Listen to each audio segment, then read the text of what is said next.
Dans cette vidéo, nous allons parler d'équations différentielles pour voir comment ça marche. C'est parti! La définition est la suivante. Une équation différentielle est une équation où l'inconnu est une fonction et où interviennent des dérivées de cette fonction. Et oui, jusqu'à présent, tu manipulais des équations dont l'inconnu ou les inconnus étaient des nombres à chercher.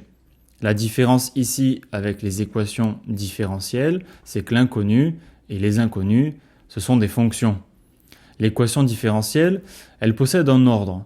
C'est le degré max des dérivations des fonctions de l'égalité. On va comprendre ça à travers deux exemples. Le premier, c'est l'équation E donnée par y' égale à 3y. C'est une équation différentielle d'ordre 1, étant donné que tu as la fonction inconnue et sa dérivée première.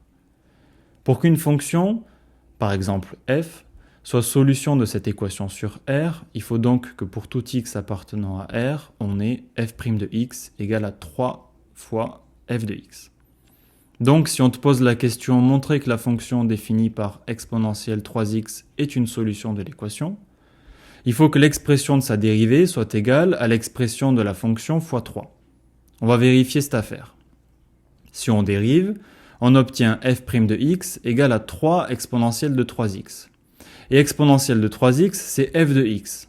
Donc, f' de x est bien égal à 3 fois f de x. La fonction est donc une solution, mais ce n'est pas la seule. En réalité, il y en a une infinité. Et pour toutes les déterminer, je te montre comment faire dans mes vidéos de méthode sur les équations différentielles. Deuxième exemple, l'équation E', qui est donnée par y seconde plus y' moins 6y égale à 6x moins 1. C'est une équation différentielle d'ordre 2 parce que cette fois-ci, tu l'auras repéré, il y a la dérivée seconde. Pour qu'une fonction soit solution, il faut donc qu'on ait la relation f seconde de x plus f' de x moins 6f de x égale à 6x moins 1. Cette fois-ci, on nous propose comme solution la fonction dont l'expression est 7 exponentielle de 2x moins x. Allez, c'est parti, on vérifie. La dérivée seconde va donner 28 exponentielle 2x. La dérivée première, 14 exponentielle 2x moins 1. Et ensuite, on a moins 6 facteur de 7 exponentielle 2x moins x. On va développer et réduire cette expression. Et au final, on tombe, comme par hasard, sur 6x moins 1. Ça marche, on tient bien une solution de E'. Voilà, tu sais maintenant ce que veut dire équation différentielle. Si cette vidéo t'a plu, n'hésite pas à liker et à t'abonner. On se retrouve tout de suite pour une prochaine vidéo.